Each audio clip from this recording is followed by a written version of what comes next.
Bonjour. Alors, comme je l'avais dit, je suis encore euh, dans les moments de transition avec le cours qui a été interrompu en mars. Avant de reprendre, j'ai une ou deux petites précisions à donner. La première, euh, vous avez peut-être remarqué que pour ceux qui ont pris le cours sur la caméra, sur la chaîne vidéo de l'UTL, que mon cours de philosophie et accessoirement aussi d'astronomie figurait sous l'intitulé d'astrologie. Alors il y a quelque chose là d'absolument inadmissible qui est dû à une erreur, et l'erreur est humaine, hein, donc je la pardonne volontiers, mais il faut bien savoir que, et ça j'y reviendrai plus tard, que astrologie et astronomie n'ont strictement rien à voir. Enfin, si, il y a des choses à voir, en effet, historiquement, il y a bien certaines relations, certains liens entre ces deux approches, on va dire. Maintenant, ceux qui s'attendraient à entendre parler dans ce cours d'horoscope, de thème astral et autre chose de ce genre seraient déçus. D'ailleurs, ultérieurement, quand le moment sera venu, mais ce n'est pas pour tout de suite, il m'arrivera de consacrer au moins une séance, je dis au moins, mais j'espère au plus, parce qu'elle ne mérite pas davantage, au moins une séance, mais une séance entière probablement sera nécessaire pour dézinguer ce qu'on appelle l'astrologie, c'est-à-dire, je répète, la prétention à prévoir l'avenir des individus humains et aussi des sociétés humaines à partir des astres, ce qui est une... Alors là, je le dis, j'emploie des mots tout à fait, on va dire, virulents à dessein, je ne les lâche pas en l'air. L'astrologie est foutaise et pipeau de A jusqu'à Z, je le montrerai en temps venu. Bon, ceci étant dit, qui n'est pas très important, mais enfin qui méritait quand même d'être souligné. Je vous demanderai, j'ai d'abord une demande adressée aux auditeurs de ce cours. La première, c'est s'ils ont des choses à me demander, s'ils ont des félicitations à m'adresser pour la qualité de ces séances, ou des reproches, bien sûr, de le faire directement, sans passer par le secrétariat, simplement afin de ne pas surcharger notre secrétaire qui a déjà beaucoup de pain sur la planche. Alors, je répète mon adresse Internet afin que vous puissiez vous adresser directement à moi. Euh, je la dicte, donc Patrick, Patrick, point Dupuey, D comme Daniel, U, P comme Pierre, O-U-E-Y, arrobase, protonmail, Protonmail, proton comme un proton, protonmail en un seul mot, tout attaché, point com. Alors, c'est une adresse mail un peu étrange, mais qui m'a été suggérée, et j'ai fini par adopter cette suggestion par mon fils cadet qui travaille à la CNIL, la Commission nationale d'informatique et liberté, qui m'a dissuadé de conserver Gmail comme adresse électronique et qui m'a recommandé de m'éloigner des GAFA pour des raisons de confidentialité, afin d'être un peu moins pisté, peut-être même plus du tout pisté, espionné, surveillé. Voilà, donc patrick.dupuy@protonmail.com. Et d'ailleurs, cette adresse est valable pour toutes les remarques que vous pourriez me faire, pour toutes les questions. Et s'il y a des questions portant sur le contenu de ce cours, ce qui est quand même le plus intéressant, eh bien, j'emploierai le temps nécessaire pour y répondre, par exemple en début de séance, pour répondre aux questions de la séance précédente. Bien. Alors, donc aujourd'hui, je l'ai dit, je vais continuer à effectuer cette transition et pour l'effectuer, je vais être obligé, ça je demande bien pardon à celles et ceux qui ont attentivement et scrupuleusement suivi le cours de l'année dernière, je vais être amené à reprendre purement et simplement un peu en deçà du point où je m'étais arrêté. Je vais reprendre complètement la distinction de Cournot entre nature et monde. Je vais le faire parce que cette distinction est le socle même de ce qui va suivre immédiatement après. Et pour ceux qui débarqueraient là en ce moment dans ce cours, il est absolument d'avoir présent à l'esprit cette distinction qui, par ailleurs, cette distinction qui est d'une très grande importance pour traiter une multitude de questions tout à fait extérieures à ce qui se rapporte à l'astronomie ou au ciel étoilé, ce qui est notre thème de cette année. Cette distinction, vous allez le voir, monde-nature, et d'ailleurs le savent ceux déjà qui ont suivi le cours l'année dernière, cette distinction se situe à un certain niveau d'abstraction, ce qui va nous faire monter d'un cran dans la difficulté. Là, je le dis parce que la séance de transition de la semaine dernière, de mardi dernier, cette séance de transition était, je dirais, relevait d'un niveau d'abstraction et de difficulté vraiment assez peu élevé.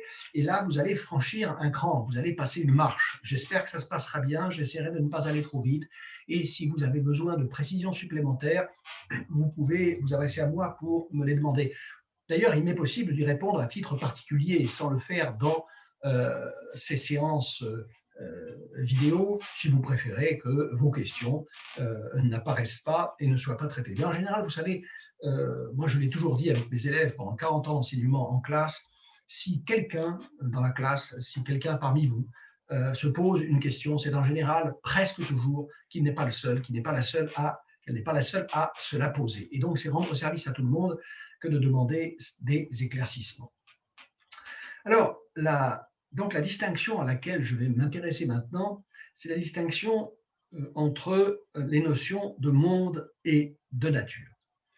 Alors, à ce stade de notre parcours, à ce stade d'avancement de notre cheminement, eh bien, vous aurez compris, pour ceux qui ont suivi les cours l'année dernière, qu'il serait absolument vain d'espérer fixer chacune des notions que j'ai passées successivement en revue, la notion, par exemple, les notions d'espace, de cosmos, d'univers et maintenant de monde, eh bien, ces notions, il serait totalement illusoire de croire qu'on peut en fixer la signification pour chacune d'entre elles dans un énoncé absolument univoque et absolument définitif, non révisable. Chacune des variations que nous effectuons sur ces notions se répercute sur plus ou moins toutes les autres. Et ce retentissement est un enrichissement sémantique, un enrichissement du sens et un enrichissement philosophique. Et dans la confrontation des notions de nature telle qu'elle va être définie, la confrontation de cette notion de nature avec celle de monde, il y a une matière philosophique plus riche, beaucoup plus riche encore que dans toutes les autres comparaisons de notions que j'ai effectuées antérieurement. Alors ça, on va le voir en suivant un philosophe aujourd'hui peu lu, mais pourtant extrêmement intéressant. Et je pense même qu'il nous serait un philosophe dont la pensée nous serait aujourd'hui particulièrement nécessaire. Ce philosophe, c'est Antoine-Augustin Cournot, qui a vécu autour de la moitié du XIXe siècle et qui a exercé une carrière de mathématicien, de physicien, mais aussi de juriste, d'économiste et bien sûr de philosophe. En même temps d'ailleurs qu'il a occupé des fonctions assez élevées dans l'administration puisqu'il a été recteur d'académie. Alors, Cournot est une espèce, si vous voulez, d'esprit du XVIIIe siècle, d'esprit des Lumières, d'esprit encyclopédique, il faut dire, au meilleur sens du terme, un peu, on va dire, je ne dirais pas égaré, mais déplacé dans le XIXe siècle. Alors, on lui doit une œuvre philosophique très consistante, des gros livres, un peu impressionnants pour celui qui n'est pas très habitué à la littérature philosophique, mais qui ont le mérite d'être d'une clarté absolument exemplaire, écrits dans une langue non seulement claire, mais aussi d'une très grande précision et d'une très grande légèreté. On ne peut pas en dire autant de tous les grands philosophes français du XIXe siècle. Je pense surtout à Auguste Comte, qui lui aussi est parfaitement clair, dont nous aurons à reparler d'ailleurs, qui lui aussi est parfaitement clair, mais dont la langue est d'une particulière lourdeur. Alors,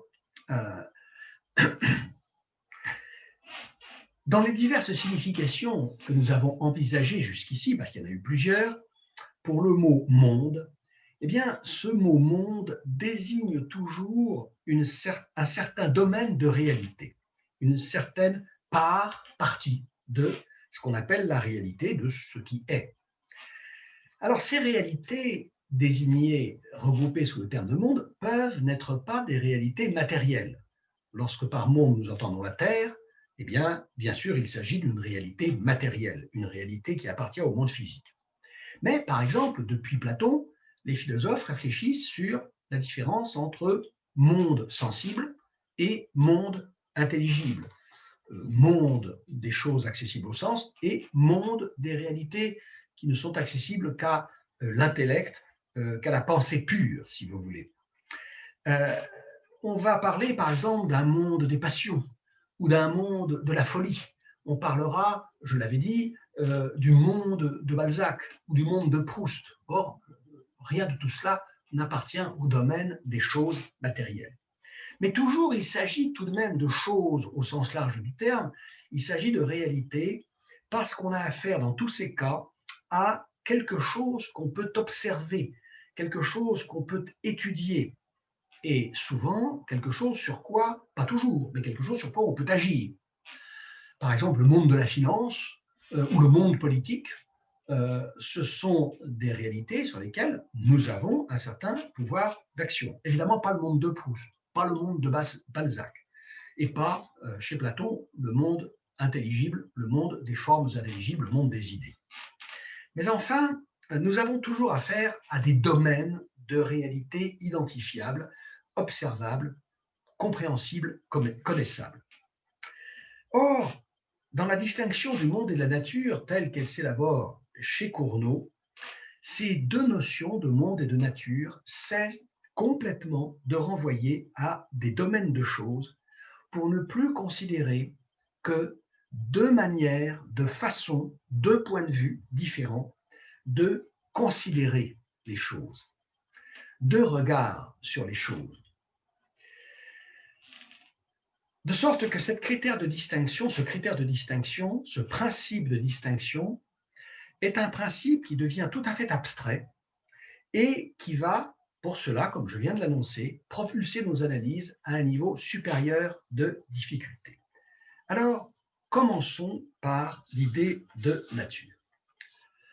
Pour ceux qui se branchent sur le plan du cours de l'année dernière, je précise que nous sommes, selon mon système de numérotation du plan, et je diffuserai bientôt la suite du plan sur le blog de l'UTL, sur mon blog de l'UTL, nous sommes au point 3.4.3.1.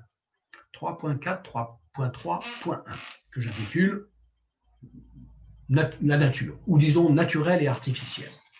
Du reste, alors cette numérotation peut paraître un peu étrange. Elle a un avantage immense. Évidemment, elle est un peu lourde dans sa présentation, mais elle a un avantage immense, c'est que vous savez toujours, avec cette numérotation, où vous êtes. Tandis que quand on divise chaque chapitre, grand 1, grand 2, grand 3, en petit 1, petit 2, petit 3, puis le petit 1 et le petit 2 vont être divisés en petit a, petit b, petit c. Quand vous remontez au titre du paragraphe, petit c, vous ne savez pas où vous êtes. Avec mon système, enfin, qui n'est pas mon système, qui est un système parfaitement classique, on sait toujours où on est. Alors, la notion de nature et plus spécialement, pour commencer du moins, l'opposition du naturel et de l'artificiel. Il ne faut pas moins de 7 pages au grand dictionnaire Robert de la langue française pour parcourir la polysémie, c'est-à-dire la pluralité des significations du mot nature dans le français courant, dans le français ordinaire. 7 pages, écrites petit et serrées. Cette richesse sémantique, qui est déjà absolument considérable, s'est trouvée encore enrichie, remaniée, précisée, retravaillée par 25 siècles de réflexion qui se confondent purement et simplement avec l'histoire de la philosophie dans son entièreté. Ça veut dire que depuis que la philosophie existe, elle n'existe pas depuis toujours, la philosophie est quelque chose qui est né aux alentours des 6e, 5e siècles avant notre ère, en Grèce, eh bien, depuis que la philosophie existe, la notion de nature s'est toujours trouvée au cœur, au centre de ces réflexions, de ces spéculations, de sa pensée. Et c'est toujours vrai aujourd'hui, au même degré, au même niveau, je dirais, avec la même intensité. Alors, cette richesse de la notion de nature, même, je le répète, dans son sens le plus courant, dans l'usage vulgaire du lexique en français, eh bien, cette notion de nature justifierait un examen fort long et approfondi. Ça pourrait nous prendre non seulement une année, mais plusieurs années de ce cours de philosophie, qui ferait un examen plus approfondi, qui ferait apparaître une infinité d'enjeux dans des domaines les plus divers, y compris dans l'ordre pratique, l'ordre juridique, éthique, politique. L'idée de nature est de celle qu'on ne devrait manier qu'en sachant que, du fait même de cette richesse sémantique, de redoutables pièges s'ouvrent à chaque pas. Je montrerai certains de ces pièges ultérieurement, mais enfin, ce n'est pas ici mon objectif premier. Je pense d'ailleurs, ça fait partie de mes projets, mais dont je n'ai aucune idée de savoir s'ils se réaliseront, parce que je n'ai absolument pas commencé d'y travailler, mais je pense à un petit livre qui pourrait s'intituler « Que faire de l'idée de nature ?» et qui serait une espèce de passage en revue de tous ces pièges que nous tend une notion dont vous avez remarqué qu'on ne cesse d'y recourir aujourd'hui, notamment en particulier du fait de la situation écologique dans laquelle nous nous trouvons. Alors le plus souvent, le terme de nature ne sert, comme celui de monde, à nommer un certain domaine de choses, une certaine partie des choses qui constituent ce que nous appelons la réalité. Dans l'acception la plus commune, c'est le domaine des choses que l'homme n'a pas transformées, qu'il n'a pas modifiées et qu'il a encore moins créées. Par opposition, bien entendu, ça c'est tout à fait banal, c'est tout à fait trivial et connu de tous, par opposition au domaine de l'artificiel. On dira par exemple que les glaciers alpins et le phénomène de la méiose, la division cellulaire des cellules sexuelles, eh bien, les glaciers alpins et le phénomène de la méiose sont naturels. La Tour Eiffel et l'institution de la présidence de la République sont artificielles. Alors, sans nous arrêter pour l'instant aux autres significations de l'idée de nature, que je laisse complètement de côté, considérons de plus près cette opposition du naturel et de l'artificiel.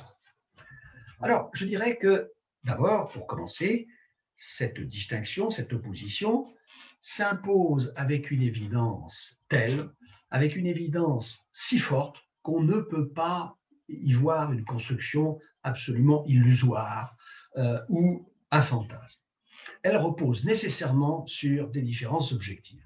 Alors, je sais bien que on pourra dire, et on l'a dit d'ailleurs, on l'a même écrit, que, je cite, entre guillemets, la nature, ça n'existe pas. Mais vous savez, il y a tout un tas de choses dont il y a toujours, en un certain sens, d'un certain point de vue, dont il y a toujours un sens à dire qu'elle n'existe pas.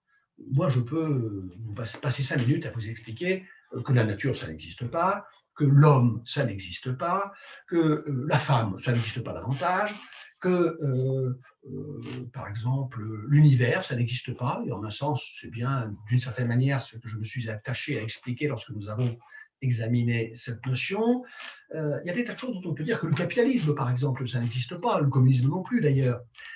Oui, alors, c'est légitime en un certain sens et à un certain point de vue. Néanmoins, la nature, je crois qu'on est fondé à dire que ça existe et que ça existe en un sens tel que les notions de naturel et d'artificiel obéissent à des degrés. Ce sont des notions qui comportent l'idée d'une hiérarchie. Qu'est-ce que ça veut dire? Ça veut dire que, par exemple, mon jardin est quelque chose de plus naturel que la Tour Eiffel, mais que la Tour Eiffel est quelque chose de moins naturel, que mon jardin, pardon, est quelque chose de moins naturel, et a fortiori la Tour Eiffel, que les glaciers alpins. Alors, ou que par exemple, l'essence ou le gasoil que je mets dans le réservoir de ma voiture est quelque chose de moins naturel que le pétrole qu'on extrait et à partir duquel on va fabriquer ces produits que sont l'essence et le gasoil. Pourtant, si on examine de près, cette opposition de l'artificiel et du naturel est problématique. D'abord, par le fait que dans ce que nous appelons nature, il y a beaucoup plus d'artificiel que nous ne le pensons. Bien sûr, la présence des glaciers en haute altitude est une réalité naturelle. C'est quelque chose de naturel. Pourquoi? Parce que sont parfaitement naturels les processus par lesquels ces glaciers se constituent, chute de neige, tassement sous l'effet de son propre poids de cette neige, qui crée les glaciers et qui ensuite, alors autre cause naturelle, la gravité, la pesanteur qui les fait descendre sur les flancs des montagnes. Seulement, quand nous contemplons le spectacle naturel des grands glaciers, alpins par exemple ou himalayens, nous devons savoir qu'il y a déjà dans ce spectacle une dimension, même si nous ne l'apercevons pas immédiatement, une dimension d'artificiel. Pourquoi? Parce que leur figure, leur dimension, leur couleur, leur composition physique, la composition physique, physico-chimique de ces glaciers, c'est depuis longtemps, tout ça c'est depuis longtemps modifié sous l'effet de l'action humaine. Par exemple, vous savez que sur la neige des névés, sur la glace des glaciers, on trouve une fine couche superficielle, on ne sait pas trop quoi, de substances colorées. Alors ça peut être par exemple de la végétation, ça peut être aussi cette teinte rougeâtre que donne à la neige ou à la glace les précipitations pluvieuses qui en été viennent par exemple du sud et qui transportent la poussière venue du Sahara. Or, les vents, les poussières, les précipitations, tout cela est sous l'influence, on le sait et on ne le sait que trop aujourd'hui, sous l'influence de l'action humaine. Donc, on peut ajouter par exemple que les traces de l'activité minière, de l'activité métallurgique de l'Antiquité romaine, par exemple de la civilisation romaine, sont décelables aujourd'hui jusque dans les glaces de l'Arctique ou dans les glaces des massifs himalayens.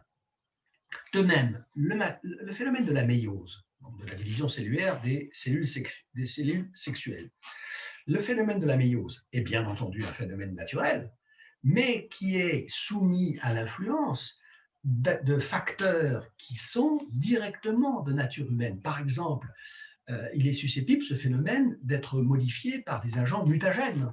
Et des agents mutagènes qui sont des agents physiques ou des agents chimiques qui tiennent à l'action humaine. Il est sensible, ce phénomène, je ne suis pas biologiste, donc j'en parle sous le contrôle de ceux qui en savent plus que moi, mais il est sensible à tout ce qui concerne, par exemple, les phénomènes épigénétiques dans lesquels interviennent des causes d'origine humaine. Donc tout ça pour dire, dans un premier temps, qu'il y a dans le naturel beaucoup plus d'artificiel que nous ne le pensons souvent et que nous ne sommes disposés à le croire. Je pense que c'est une évidence pour ceux qui ont un peu réfléchi qu'entrer dans une forêt aujourd'hui, quelque part en Europe, où que ce soit en Europe, et probablement d'ailleurs où que ce soit dans le monde, ça n'est jamais pénétré dans quelque chose qui serait à 100% la nature. Inversement, il faut bien comprendre que dans les choses les plus artificielles, la nature est toujours là. La nature est toujours présente.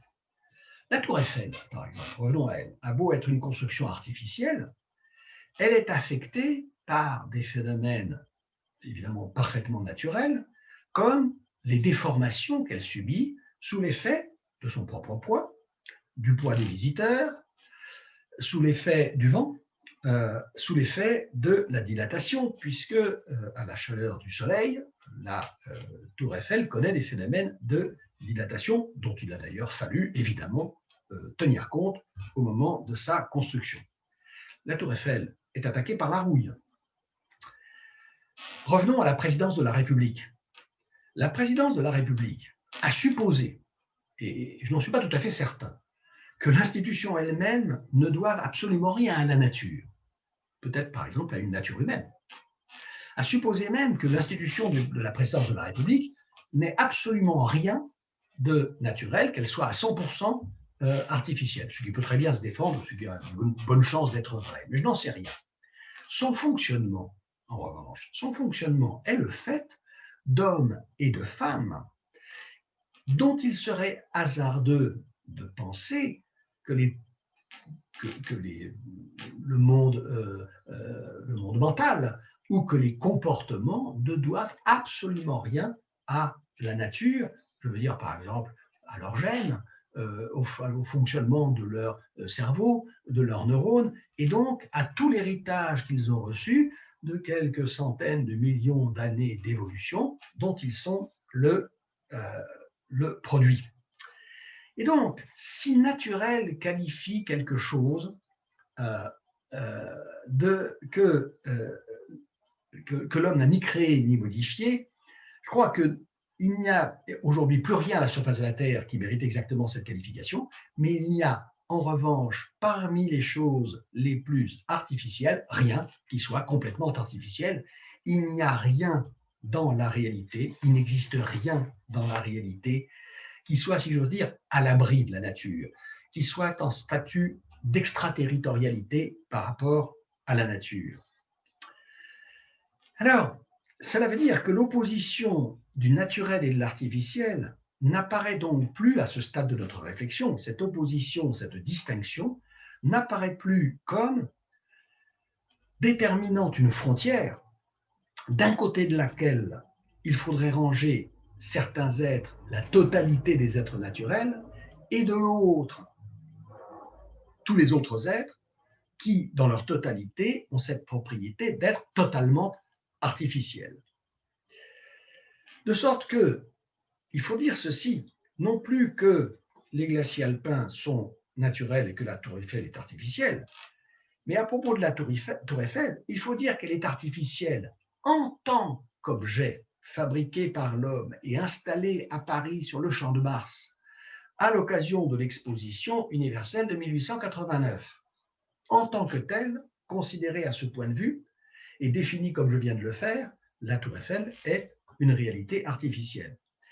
Mais c'est une chose naturelle en tant que, et j'insiste bien entendu sur ce en tant que, parce que c'est ça qui est important dans l'opposition, la tour Eiffel est naturelle en tant qu'elle est faite de fer, en tant qu'elle a une masse, en tant qu'elle est donc faite de ce matériau, ce qui lui confère toutes les propriétés caractéristiques attachées à ce qu'on appelle le fer, et qui lui, en effet, est une réalité naturelle, puisqu'il figure au tableau des éléments chimiques de Mendeleïev comme quelque chose qui, évidemment, est au fondement même de la construction, de la constitution du monde physique. Ce qui veut dire donc que la frontière entre le naturel et l'artificiel ne passe plus entre deux domaines d'objets, mais elle passe à l'intérieur des objets artificiels et aussi, dans une certaine mesure, à l'intérieur des objets que nous appelons, que nous qualifions de naturels. La différence, si vous voulez, c'est qu'il y a bien du 100% naturel. Il y a bien du totalement naturel. Il faut aller chercher simplement ailleurs. Un trou noir, par exemple, c'est quelque chose de parfaitement, de totalement, de complètement naturel. Les trous noirs que nos astrophysiciens observent par des techniques, les techniques dont ils disposent aujourd'hui aux confins de l'univers, sont des réalités qui, évidemment, ne doivent rien à la présence, à l'existence, donc à l'action de l'homme. Peut-être qu'il n'est pas nécessaire d'aller si loin, mais enfin, vous savez, je ne suis pas sûr que même la planète Jupiter soit totalement naturelle de ce point de vue-là, parce qu'il faudrait se renseigner pour être absolument certain qu'aucune sonde que nous avons envoyée pour voyager, photographier, explorer, étudier Jupiter n'a fini sa course aspirée par la gravitation jupitérienne et en s'écrasant sur Jupiter. Je ne pense pas que Jupiter soit grandement modifié par exemple, par ce qui peut venir de la Terre en matière de substances physiques ou chimiques ou d'ondes. Mais enfin, je ne mettrai pas ma main à couper que Jupiter est absolument à 100% une réalité toujours entièrement naturelle. Alors, d'ailleurs, ce que je viens de dire devrait nous faire réfléchir sur cette conséquence que, vous savez, la nature, c'est quelque chose de beaucoup plus grand que ce à quoi nous avons affaire sur cette malheureuse petite planète qu'on appelle la Terre. je suis parfaitement convaincu de la nécessité, et même de l'urgence, de prendre fait et cause pour le destin écologique de notre planète. Ça ne fait pour moi aucun doute, mais alors rassurez-vous, je n'ai rien d'un climato-sceptique, rien de qui que ce soit qui pourrait nier l'importance, l'urgence du fait écologique. Mais enfin, il ne faut pas se raconter d'histoire. L'homme n'esquintera jamais la nature. L'homme n'abîmera jamais la nature. Il abîme les réalités naturelles qui sont à sa portée.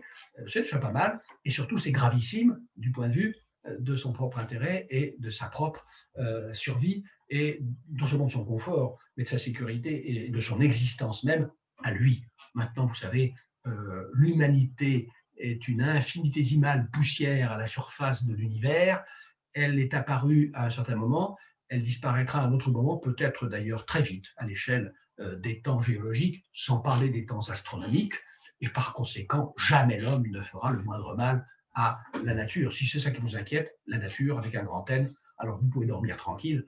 Nous sommes tellement peu de choses dans cette réalité-là qu'il n'y a pas de souci à se faire pour elle. En revanche, il y a beaucoup de soucis à se faire au sujet de ce que l'homme fait à la nature, ici en tant que cette nature est une dimension de notre environnement terrestre. Mais je reviendrai peut-être sur ces questions à d'autres occasions. Alors, ce que je viens de dire au sujet de la Tour Eiffel et du fer, et donc de la part de naturel qu'il y a dans cet édifice qui est la Tour Eiffel, Descartes l'avait dit. Il l'avait dit dans les principes de la philosophie, au paragraphe 203 de la 4e partie.